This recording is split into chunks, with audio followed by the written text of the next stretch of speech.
In the SteelSeries suite, they're showing off the Apex and the Apex Raw, and I'm going to start with the Apex Raw. Welcome to Linus Tech Tips at CES 2013. Our trip to the show this year is powered by Corsair, maker of quality PC components and peripherals. Our trusted storage partner is Seagate Technology, and our trusted networking partner is Linksys.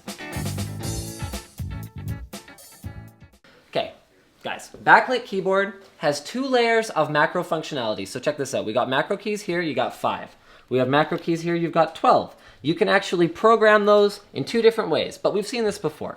The entire keyboard itself is completely reprogrammable as well. So that means you've actually got what is essentially something like 200 functionalities that you can implement depending on which layer of macros you're using. They've changed a couple of the key ergonomic things about this keyboard versus ones in the past. Number 1 is they've added the Windows key back. This is based on feedback from gamers. Remember guys, SteelSeries is not so much flair and fluff, although this is a nice looking product compared to the more blocky keyboards that we've seen in the past.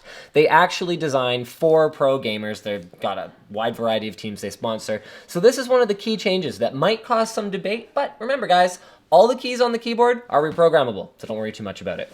Number 2, check out this spacebar. It looks kind of stupid. You know what it reminds me of? It looks kind of like the 7G, which also looks kind of stupid because it has that huge wrist rest. You know what else? My wife refuses to type on anything but a 7G. If I put anything else in front of her, she will not use it because it is incredibly comfortable. Things like this come from a comfort and design standpoint, not from a visual appeal standpoint. So if you think about it in terms of typing, you don't need a wide spacebar because your hands are positioned like this with the tips of your thumbs on the spacebar. However, gamers, I'm not going to generalize or anything, but come on. Have you ever sat up straight and gamed like this? I don't think so. You're slouching your seat, you got your wrist down, you got your thumb lying on the spacebar here. That makes it easier and faster to respond to. So again, good job SteelSeries. Final sort of ergonomic weirdness is these diagonal keys here. These are a carryover from the acquisition of Ideazon a number of years back, and particularly for MMO gamers, SteelSeries has gotten extremely good feedback about it. So this guy, one zone, okay, 2 layers of macros. This is the Cadillac. At $99.99, remember guys, these are membrane keyboards, so that's why you're seeing these kinds of price points with this kind of functionality on the keyboards. It has 5 zones. Zone 1, Zone 2, Zone 3, Zone, did I already say this one? 4, and Zone 5, which is the logo right here, and these lights that are on the side.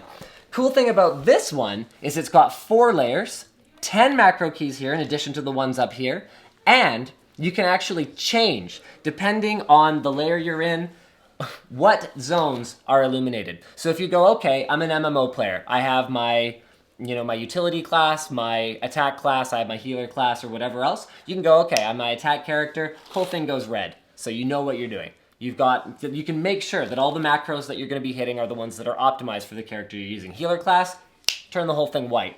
Or you can even do things like just change one zone. You can go, okay, I want something more subtle. So I'm going to change the yellow on the side. It has 16.8 million colors or something like that. So you can have whatever you want. Change that to a different color on the fly. I actually missed an ergonomic change, and I think this laptop went into sleep or something. There it is. It's properly illuminated now. Final ergonomic change I didn't mention before is the macros up here are slightly raised. Here, if I can get you to get a good look at that. These are slightly raised. This allows you to quickly perform some kind of a combo where you can press one of them and then the other and fall off of it like that. It's really neat the way they showed it to us, and they gave us a couple examples of where gamers will actually use these. There's a couple of dots on the W, which allows you to find your way back to WASD the same way you'd find your way to the home row key if you were typing. And, sorry, excuse me. It's got a USB hub built in. Sorry, Diesel, are you focused on that? There we go. USB hub built in, and I think that pretty much wraps up everything I wanted to say about this keyboard. Oh yeah, okay, so you can adjust your brightness, adjust your volume, you got your media keys over here, full number pad. Like I said, membrane keyboard, all about quickness. They're advertising this as the fastest gaming keyboard in terms of your travel distance, the tactile feedback that's required to press the buttons, however you want to look at it. Come on over here, I want to show you guys a cool prototype. This is of the Apex, not the Apex Raw. Can you hit the lights, sir? So this one comes apart. So they've got it programmed with a variety of different colors. You can see it has a very different look depending on what kind of colors you're using. And this is the kind of technology that goes inside something like this. They've also updated their software in kind of a neat way. And that is they can create heat maps where you can set it to, okay, maybe you don't know exactly what keys are optimal for you.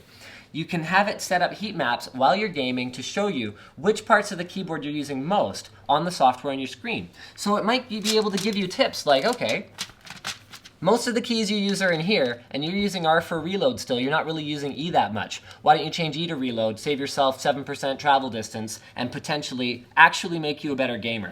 I think we can all agree that in the past especially, and for the most part, better peripherals don't make you a better gamer inherently, but Steelseries is trying to change that. So, don't forget to subscribe to Linus Tech Tips so you can catch all of our CES 2013 coverage. We'll see you guys soon.